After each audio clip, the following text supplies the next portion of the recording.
Was punishment in ancient Persia truly about justice or something far deeper, far darker? When ash filled the lungs of Menelaus, was it retribution or ritual? In a world where suffering meant spiritual cleansing and law echoed the will of the cosmos, pain became sacred. But who decided what balance needed restoring and at what cost? Stay with us to peel back the layers of a justice system shrouded in fear, faith, and fire. Justice and law in the Persian Empire. The Persian Empire, which stretched across vast territories of the known world during antiquity, was not only admired for its grand architecture, sophisticated infrastructure, and formidable military conquests. Beneath all the imperial grandeur, there existed a surprisingly structured and well-organized legal system. Contrary to the often chaotic or arbitrary image people may associate with ancient civilizations, Persia was governed by a clear, codified set of laws. Its approach to justice was both meticulous and often unrelentingly severe. Founded by Cyrus the Great, the Achaemenid Empire placed a significant emphasis on upholding truth and justice. This wasn't merely a matter of state policy, but a deep-rooted cultural value embedded in Persian society. A strong cultural and religious ethos stood firmly against dishonesty, and it played a central role in how justice was administered. Herodotus, the famed Greek historian, once observed that Persian boys were taught only 3 essential things from a young age: how to ride a horse, how to shoot a bow, and how to tell the truth. This final lesson wasn't just considered a personal moral guideline, it was viewed as a civic and legal obligation. Telling the truth in Persia was not optional, it was mandatory, especially in legal and political matters. Lying, particularly when it involved courtroom testimonies, trade negotiations, or matters of state, was not simply seen as a character flaw. It was treated as a serious offense that posed a threat to the entire social and political order. The Persian mindset considered falsehood as a disruptor of harmony and social balance. Therefore, such acts were dealt with harshly, often resulting in brutal consequences. In many cases, particularly in judicial or state settings, lying could even lead to execution. That is how seriously the Persians took the offense of dishonesty. The concept of punishment in Persia was deeply philosophical and linguistic. In fact, the Persian word for punishment also carried the meaning to question. This subtle but powerful detail reflects how the processes of interrogation, reflection, and judgment were intertwined in Persian legal thought. It was not just about punishing someone for a wrong, but also about deeply examining the act itself, seeking the truth behind every case. Justice, in their view, was not just an administrative task, but a sacred duty that connected the earthly legal system with divine cosmic balance. To uphold this standard of justice, the empire created an organized and multi-tiered judicial hierarchy. Judges were carefully selected, often chosen from the noble or priestly classes, individuals who were believed to have the wisdom, education, and moral discipline necessary to judge fairly. These judges were expected to be completely incorruptible. Yet, despite the emphasis on integrity, the state also recognized human fallibility and imposed strict consequences for judicial misconduct. One of the most infamous cases that exemplified Persia's no-tolerance policy for corruption in the judiciary was that of Sisamnes, a judge who served under Cambyses den Andre. When Sisamnes was caught accepting bribes and corrupting the judicial process, the punishment was as brutal as it was symbolic. He was flayed alive, and his skin was used to cover the seat upon which the next judge, his own son, would sit. The grim intention was clear. Every judgment passed from that seat should be weighed with the full awareness of what betraying justice could cost. This gruesome punishment was a constant, visible reminder that corruption in the name of justice would never be tolerated. Persia's legal system was not centralized in a single court. Instead, it functioned at several levels. Local courts handled civil and domestic disputes, while royal courts managed serious criminal cases. Military courts were set up to discipline soldiers and enforce army rules. Additionally, religious courts, influenced by Zoroastrian doctrine, handled spiritual and ecclesiastical matters. This division allowed the empire to efficiently manage its vast territories and diverse populations. In many cases, the accused had the right to defend themselves, and some even secured legal representation, though they had to cover the costs themselves. Witnesses were expected to testify under oath, and false testimony, being a form of lying, was considered a serious crime, often attracting severe punishments. Despite the reputation for harshness, the Persian legal code wasn't entirely without leniency. There were signs of judicial progressiveness. For instance, systems of bail were in place for certain crimes, and not every offense led to torture or death. Some infractions, especially those considered minor, were punished through fines or short imprisonment terms.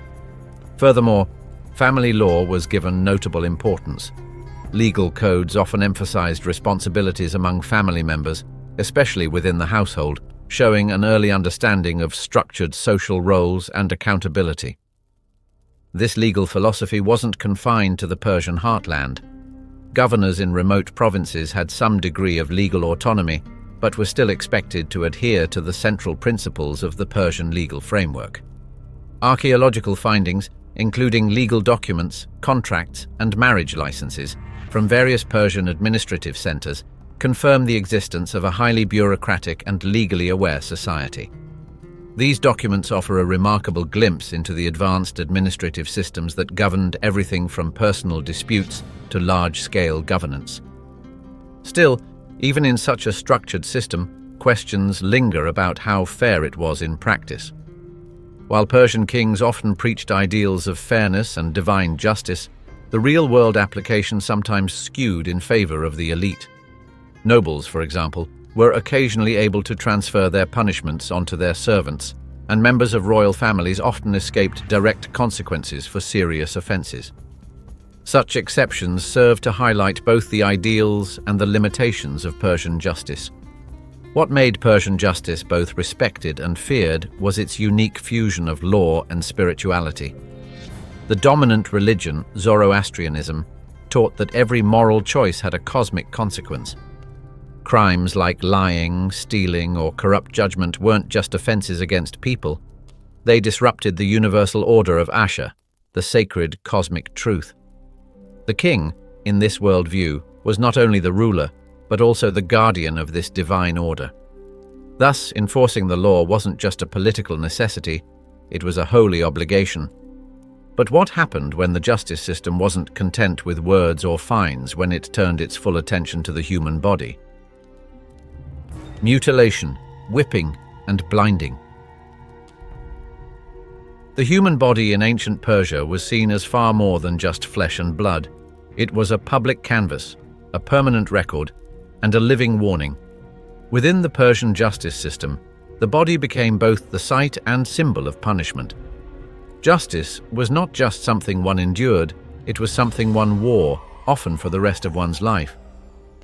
Physical punishments were designed not only to inflict pain or temporarily restrict behavior, but to leave lasting, visible evidence of guilt and shame. These brutal acts of mutilation were deeply retributive, but they also served a broader purpose: deterrence. The idea was simple and chilling. If others saw your scars, your missing limbs, or your blinded eyes, they would think twice before committing a similar crime. Among the most common and severe of these punishments was amputation. Thieves bore the brunt of this brutal policy. In the eyes of the Persian state, stealing, whether it was gold or grain, was not just an offense against property, but against societal harmony. If a person was caught stealing, even if driven by hunger, the punishment was often swift and irreversible: the removal of a hand. This punishment was intended to strip the offender of their ability to commit the same crime again. Repeat offenders could suffer even worse. In some provinces of the empire, additional limbs were removed for continued thefts. Both hands, or sometimes a hand and a foot, might be severed depending on the severity and frequency of the crime. The result was unmistakable. Anyone who saw a mutilated individual on the streets could instantly recognize the nature of their past wrongdoing. The body had become the verdict. Yet these horrific practices weren't limited to those who stole. Liars, and even those who associated with or supported them, could also face physical mutilation. If someone was convicted of following or aiding a known liar, their ears might be sliced off. The rationale behind this was deeply symbolic. Listening to lies made one complicit, and the ears, the very organs used to absorb deception, were punished accordingly. In other instances, feet were amputated for crimes that required movement or trespass, such as burglary or unauthorized entry into restricted or sacred areas. These acts ensured the accused would not just be disabled, but forever marked as violators of societal and religious boundaries. One of the most horrifying penalties for political dissent or betrayal was blinding. This method was often reserved for high-status individuals such as rebellious governors, treasonous nobles, or anyone considered a significant political threat to the stability of the empire. Blinding was typically carried out by inserting hot metal rods, pins, or irons directly into the eyes. This gruesome punishment achieved two primary goals. It eliminated the individual's ability to pose further physical or political danger and served as a devastating public message. It demonstrated that the empire was always watching and would go to unimaginable lengths to preserve its authority and order. Another widely used form of corporal punishment was whipping, commonly referred to in Persian records as striping. But Persian striping was no ordinary whipping. It was extensive, excruciating, and often prolonged across multiple sessions. The number of lashes, or stripes, could range from a few dozen to literally thousands, depending on the nature of the crime. Historical accounts suggest that in some extreme cases, individuals were sentenced to receive up to 10,000 lashes.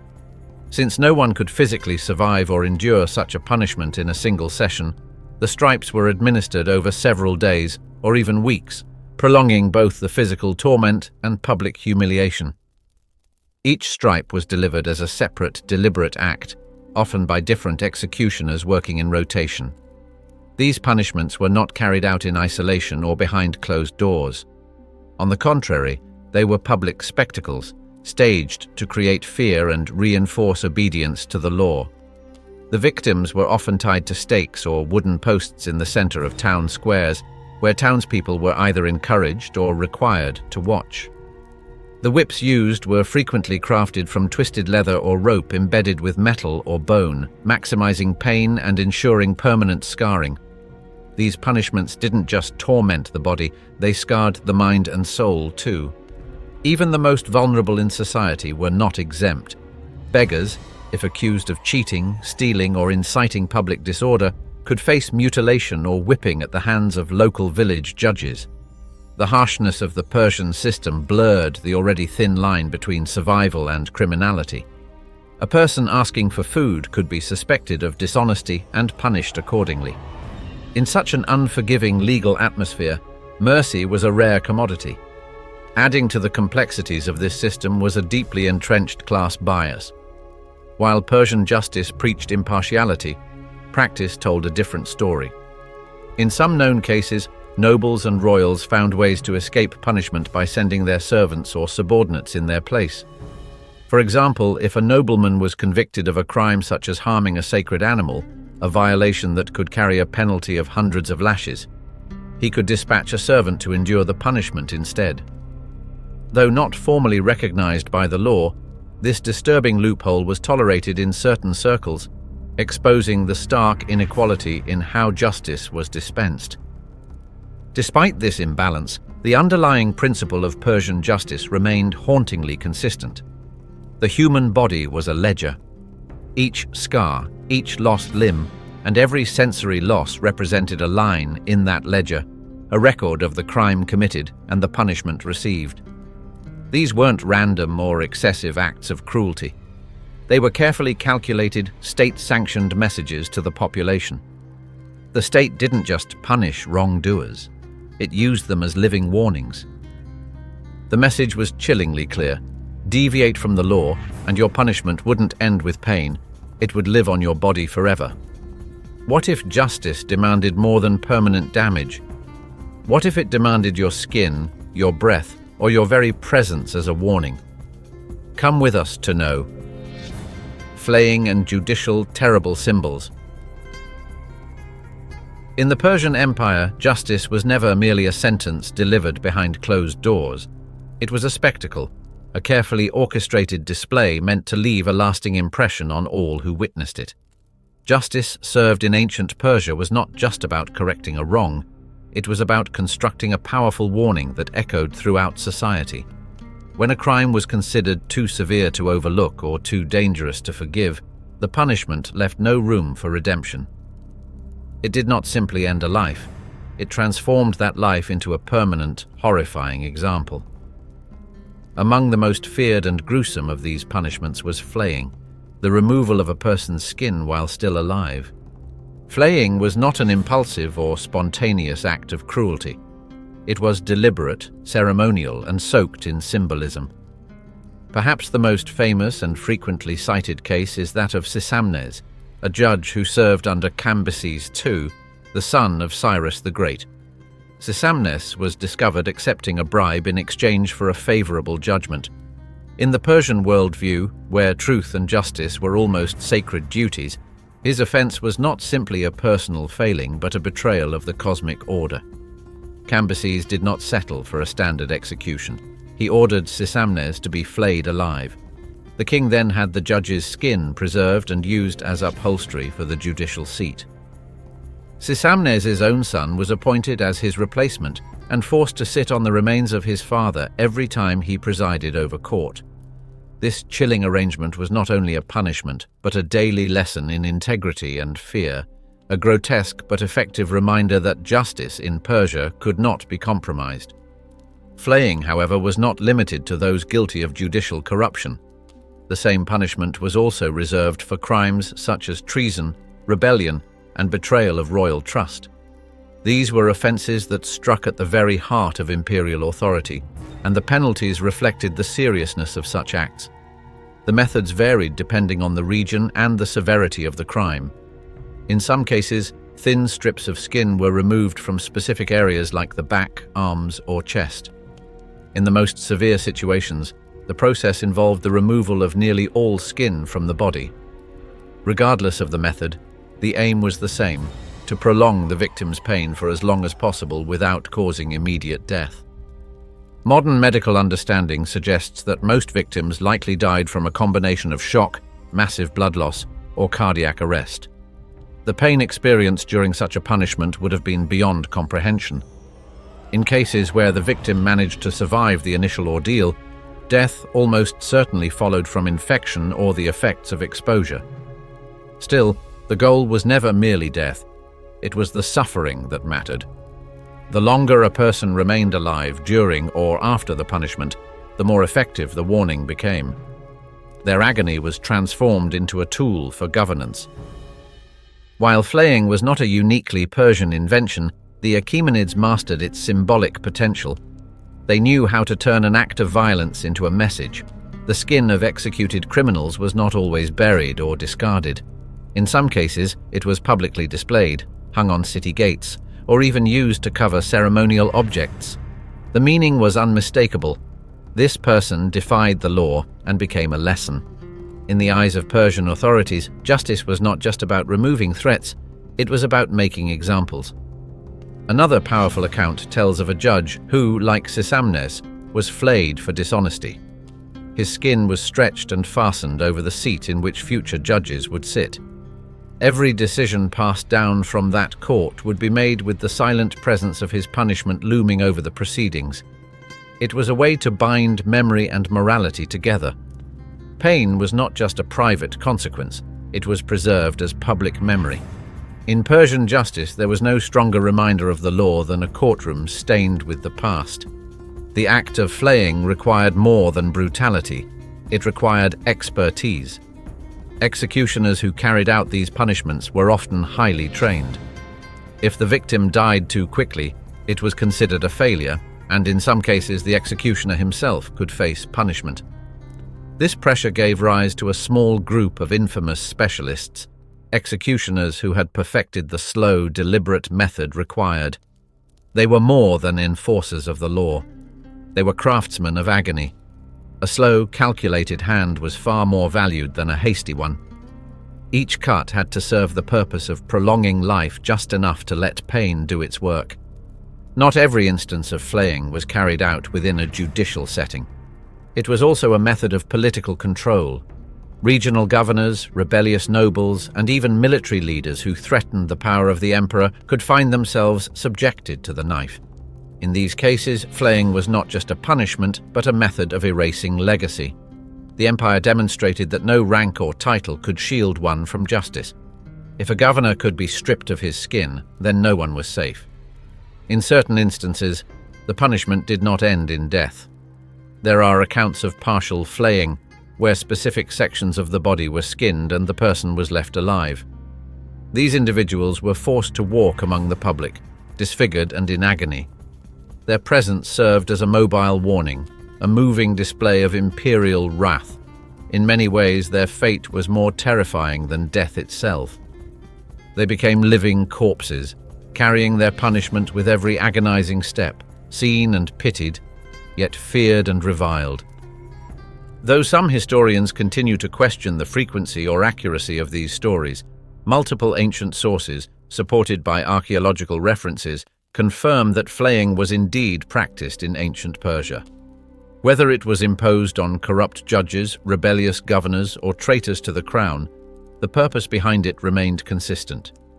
The punishment was not about erasing the guilty, it was about making their memory inescapable. Persian justice did not end with a verdict. It began with a scream and lived on in the skin. What if death did not come quickly? What if it crept in slowly, hidden in the air, the insects, and your own failing breath? Let us tell you. Tortures that slowly lead to death. Some punishments in ancient Persia were never meant to be swift. They were designed as long-drawn spectacles of agony, turning the act of execution into a prolonged horror that punished not just the body, but also the soul. These punishments sent shockwaves through society, terrifying any who dared defy the order of the empire. The goal was to break the spirit completely and to use one person's suffering as a deterrent for thousands. In ancient Persia, cruelty wasn't just a byproduct of punishment, it was the method. Among the most chilling methods was one involving ashes. This punishment didn't rely on weapons, fire, or blades. It used something as simple as dust, but in a deadly and terrifying way. The condemned person would be sealed inside a specially constructed room partially filled with very fine ash. There were no windows, no exits, and no hope. Once inside, they were forced to stand upright in the ash for as long as they could. As their strength waned, they inevitably collapsed. That's when the real horror began. With their faces down in the ash, each breath became a struggle. The fine particles entered their nostrils, then their mouth, and finally their lungs. Suffocation was slow and agonizing. The victim remained conscious long enough to feel the ash tightening in their chest with every shallow breath, inching them closer to death while unable to scream or move. This wasn't accidental. Outside the sealed chamber, executioners would use a system of rotating paddles or fans that kept the ash constantly stirred. The motion ensured the air remained heavy with dust, making it even harder to breathe. With no food or water, the body quickly dehydrated, and exhaustion set in. But death didn't come quickly. Sometimes it took many hours, even a day or more. The silence of the chamber, broken only by the quiet movement of the ash and the slow collapse of a person fighting to breathe, was a nightmare deliberately crafted. This method was often reserved for traitors, those accused of political betrayal or religious offense. The punishment served not just as execution, but as a statement that betrayal would be met with complete erasure. No blood, no burial, only ash. Another gruesome method remembered from the annals of ancient Persia is scaphism, a form of execution so grotesque it seems like something from a horror tale. The name scaphism comes from the Greek word for boat, and it was described most vividly by Plutarch, who quoted the earlier historian Ctesias. In this punishment, the victim was stripped naked and placed between two hollowed-out boats or logs. Their arms, legs, and head were left exposed while the rest of their body was trapped between the wooden shells. But this was only the beginning. Once secured, the victim was force-fed large quantities of milk and honey, far beyond what the body could handle. This induced severe diarrhea, which soaked the interior of the boat and coated the body. The same milk and honey mixture was then smeared across the exposed flesh.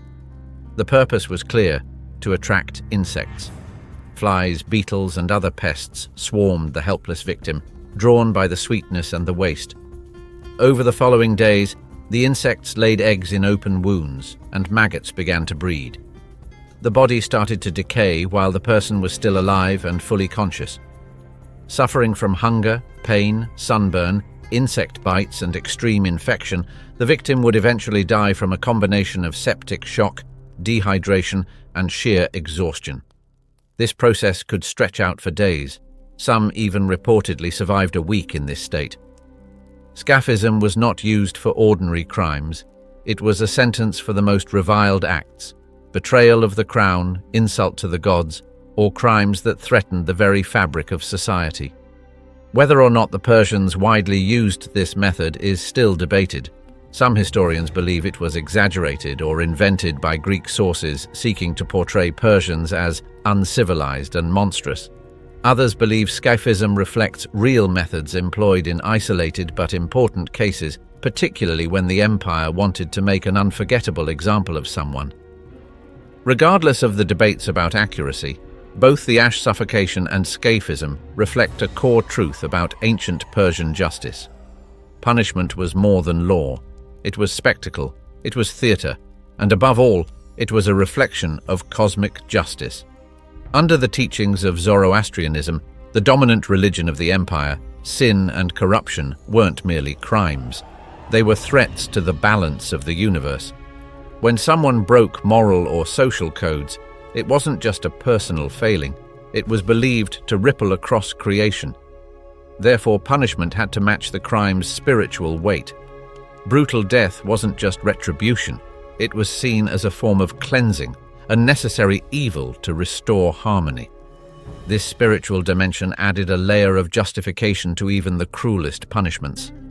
A chilling example comes from the execution of Menelaus, a Jewish high priest who had collaborated with enemy forces. He was sentenced to death by ash suffocation, not only for his treachery, but also as a public statement of cosmic retribution. His suffering was held up as both a lesson and a ritual, meant to purify the realm through his pain. Still, modern scholars continue to question the authenticity of some of these methods. While the ash chamber has more corroborated descriptions, Scaphism exists mostly in Greek texts. It's possible that these depictions were exaggerated propaganda designed to make the Persian Empire seem barbaric.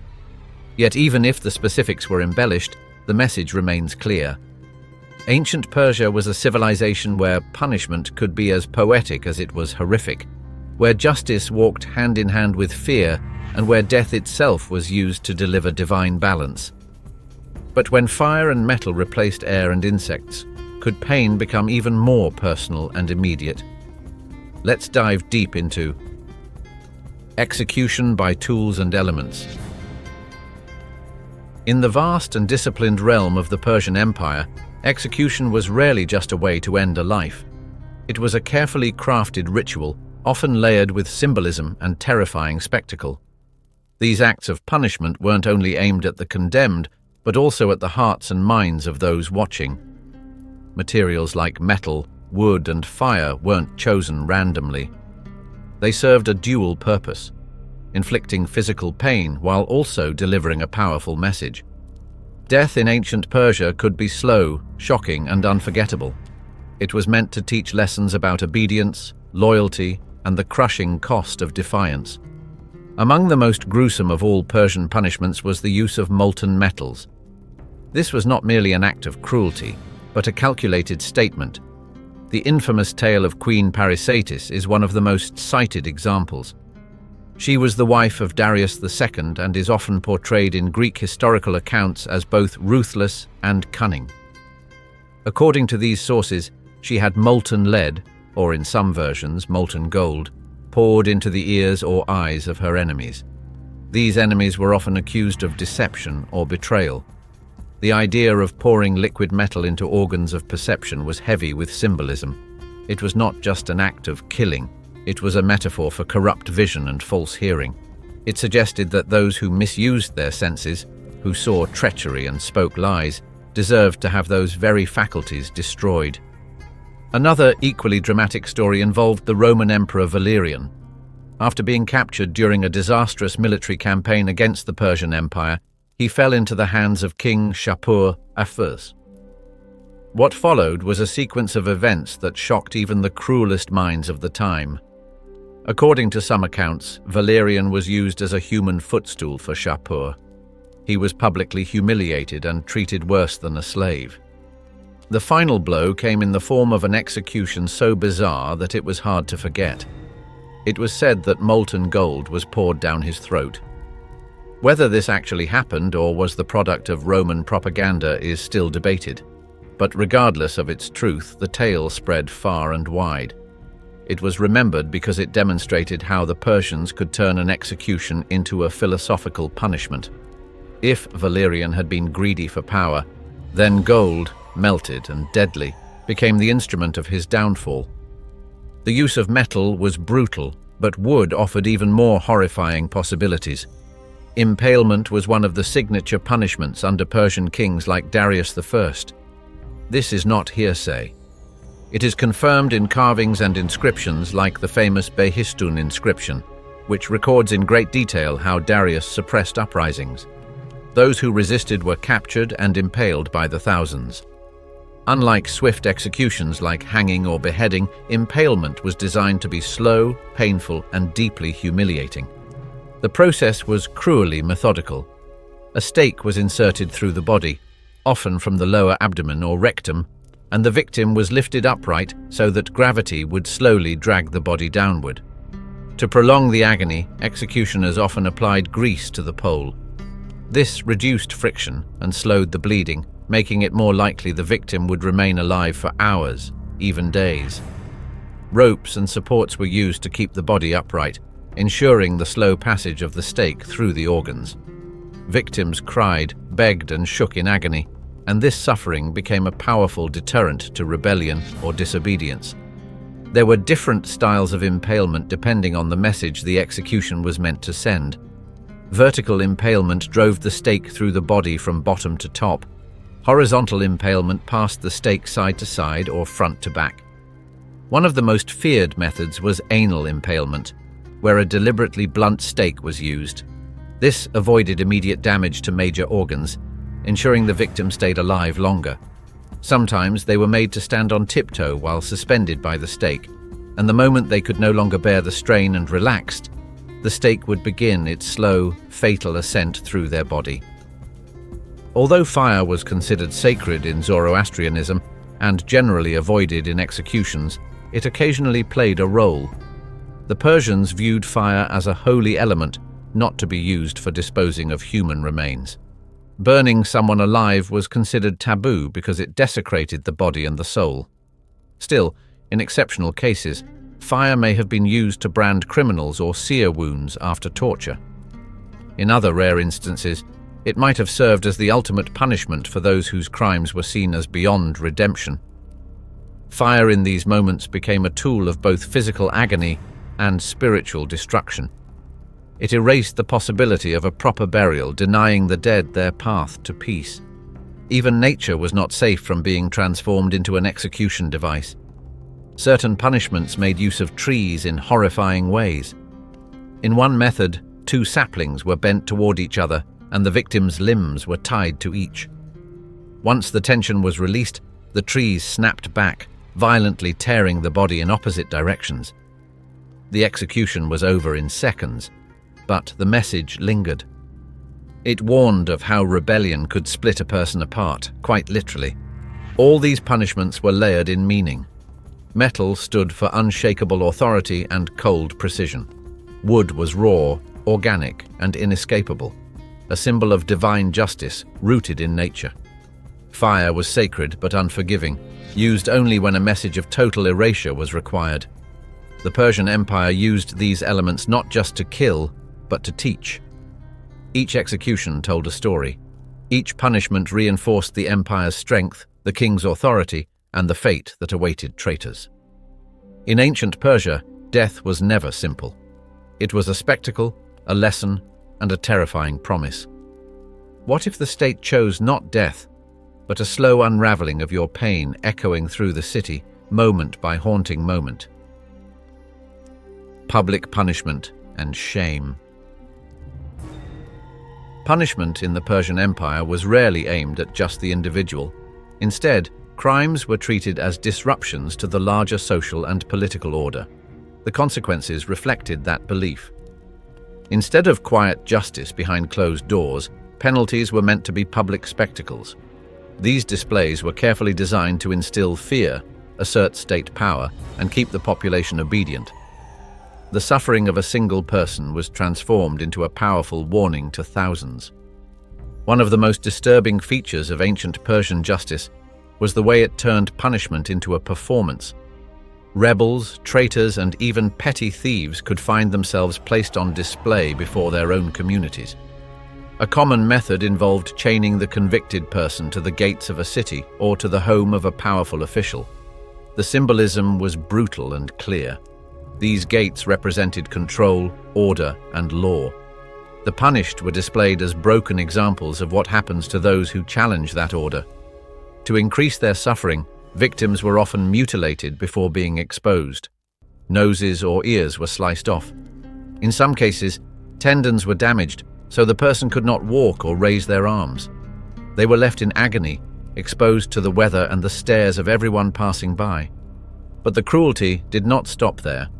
The public was expected to participate in keeping the victim alive. Bystanders might be ordered to give water or food, not out of kindness, but to prolong the torment.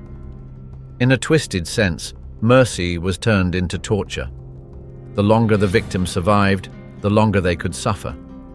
During this time, physical abuse, mockery, and humiliation were common. Children might be told to spit on the prisoner. Adults hurled insults or kicked the chained figure. This form of punishment attacked not only the body but also the spirit. It broke the person piece by piece, often over many days. Sometimes the punishment went beyond the individual. Families of the condemned were dragged into the spectacle as well.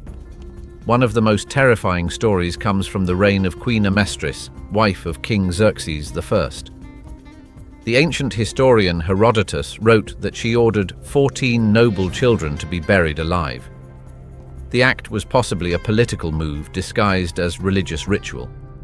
Whether this specific account is accurate or not, it represents the deeply rooted belief in collective punishment. Loyalty to the empire was sacred. Any hint of betrayal could invite unimaginable consequences, not just for the accused, but for everyone connected to them. Another gruesome punishment was stoning. This method was often used against those of lower status, servants, slaves, and the poor. The accused were surrounded by their neighbors, who were forced to pick up stones and throw them until death occurred. In some variations, the goal was to knock the person unconscious. If the victim survived the initial attack, they were left to die without aid. This kind of execution was not only violent but also deeply psychological. It turned communities into instruments of justice and ensured that no one forgot the lesson. There were cases where rebels or criminals were not executed right away. Instead, they were disfigured and made into walking examples. The Persian authorities would cut off an ear, slice the nose, or otherwise mutilate the criminal. Then they would be forced to walk through their own neighborhoods, showing everyone what they had become. The body became a permanent reminder of the crime. For some, this humiliation was more devastating than death. If the crime was serious enough, the person would eventually be returned to the gates and chained again, this time until death finally claimed them. Although the Persian legal system allowed for appeals and trials, once public punishment was ordered, it was rarely reversed. The crowd was no longer just a witness, it became part of the justice process. In fact, refusing to participate in these punishments was considered a crime in some regions. Citizens were required to enforce suffering, not just observe it. The boundaries between judge, executioner, and ordinary person were erased. The justice system made everyone complicit, and through that shared guilt, the empire maintained control. Shame was as destructive as physical pain. Families of the punished often carried the stain of the crime for generations. Their homes were avoided. Marriages became harder to arrange. Even children were bullied for their parents' guilt. Entire families could be banished, their property seized, their names erased from records. In Persian society, honor was everything. Losing it meant being cast out, socially and spiritually. Public shame was not just a punishment, it was a sentence that lasted long after the wounds had healed. Even those who managed to survive rarely returned to normal life. The scars on their bodies were permanent, but the damage went deeper. They became walking reminders of failure and pain. People avoided them. Friends abandoned them. For the survivor, every day became a quiet continuation of their punishment. Though they breathed, they no longer truly lived. The Persian Empire used punishment not just as a reaction to crime, but as a tool of psychological warfare. The goal was to make examples so horrific, so unforgettable, that disobedience would vanish before it even began. But as history tells us, fear may rule for a time, yet it always leaves behind trauma, scars, and the lingering question: was it justice or something far darker? When punishment crossed into the sacred, what was left for the breathing but to exist naked of dignity, beneath silent gods and an indifferent sky? Myth versus reality. Ancient Persia, a powerful and influential empire, has long been associated with tales of cruelty and extreme punishment. Over the centuries, these stories have shaped public imagination, often portraying the Persian justice system as merciless and grotesque. However, such portrayals deserve a deeper and more nuanced examination. While Persia did enforce harsh punishments, the nature and intention of these penalties have frequently been misinterpreted or exaggerated, particularly by those with political or cultural biases. Much of what we understand about Persian punishments stems from Greek historians such as Herodotus and Ctesias. Both wrote during or after periods of deep hostility between Persia and Greece, especially during the Greco-Persian Wars. These writers were not just historians, but storytellers catering to an audience that viewed the Persians as enemies. Their descriptions were often colored by national rivalry and cultural superiority. Herodotus, for instance, is famous for blending myth with history. Though often celebrated as the father of historical writing, his work mixes observed events with hearsay and legend. Ctesias, who served as a physician at the Persian court, also presented vivid and disturbing tales of Persian cruelty. Many scholars now believe that Ctesias deliberately exaggerated events to thrill his readers, describing punishments that shocked and horrified, but lacked corroboration from other sources. Later writers like Plutarch further propagated these accounts, often without verifying their accuracy. These authors framed Persian rulers as cruel and theatrical despots, obsessed with power and punishment. Among the most infamous examples are stories of scaphism, a horrific method involving boats, insects, and slow death, or the execution of prisoners with molten gold. These tales are so extreme that modern historians question their authenticity, especially in the absence of solid archaeological evidence. This tendency to sensationalize has distorted the broader picture. In reality, ancient Persia was not uniquely cruel when compared to its contemporaries. The Roman Empire, for example, employed crucifixion and gladiatorial execution. In ancient Greece, stoning and exile were common. The Assyrians and Babylonians practiced impalement, mutilation, and public torture. Even in ancient Israel, burning and stoning were used as methods of capital punishment. Brutality, sadly, was a feature of many ancient justice systems. What distinguished Persia was not just the severity of its punishments, but the structure and ideology underpinning its legal code. The Achaemenid Empire, one of Persia's most enduring dynasties, established a relatively advanced legal system. It included judges, formal trials, written laws, and procedures for appealing decisions. Punishments were often harsh, but they were part of an organized effort to maintain social order and uphold values that the empire held sacred. Honor, truth, and loyalty were prized in Persian society, and justice was meant to reflect and protect these ideals. While physical punishments were common, they were not always the default option. Fines, exile, and imprisonment were also used, depending on the crime and the social status of the offender. Religion played a significant role in shaping Persian concepts of justice. Zoroastrianism, the dominant faith of the empire, emphasized the cosmic struggle between truth, Asha, and falsehood, Daruj.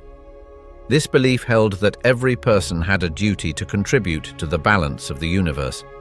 Moral actions, therefore, were not merely civic duties, but spiritual obligations. A liar, for example, was not just breaking the law, they were tipping the scale of cosmic order toward evil. This worldview may explain the harsh treatment of criminals. Severe punishments were seen not only as deterrents, but as necessary corrections to restore moral and spiritual harmony. Some legendary punishments, like the flaying of the corrupt judge Sisamnes, appear in multiple historical accounts and are likely grounded in truth. Sisamnes was reportedly skinned alive for taking bribes, and his flayed skin was used to cover the chair of his successor as a grim reminder of the cost of corruption. Similarly, the suffocation of a rebel named Menelaus in a tower filled with ashes is another account that, while disturbing, may have been grounded in actual practice. Yet more exotic tales, such as insect torture or the pouring of molten gold down someone's throat, are often viewed as fictional or exaggerated, especially since no physical or legal records from Persia confirm these methods. Modern historians now encourage a more balanced view. While it is undeniable that the Persian Empire could be unforgiving, it was also legalistic, complex, and rooted in deeply held beliefs about justice and truth. Much of its feared brutality was part of broader imperial strategy, designed to instill obedience and discourage rebellion. In that sense, it was no different from other empires of its time. What makes ancient Persia remarkable is not its cruelty, but the sophistication of its legal and moral philosophy, which combined strict punishment with a clear sense of cosmic and social order. As we revisit these stories today, it is important to consider the motives of those who recorded them and the context in which they were written. Rather than relying solely on dramatic accounts filled with horror and spectacle, scholars now turn to Persian legal texts, inscriptions, and administrative records to paint a fuller picture. Through this lens, we see an empire that was disciplined rather than depraved, structured rather than sadistic. In the end, ancient Persia's justice system was shaped by a blend of practical governance, religious beliefs, and imperial authority. It may have been harsh, but it was not without reason or order. The true legacy of Persian punishment lies not just in its brutality, but in how it was embedded within a larger framework of law, power, and belief. What are your thoughts on the brutal justice systems of ancient empires like Persia? Were these punishments a reflection of order, or something far darker? Share your thoughts in the comments below.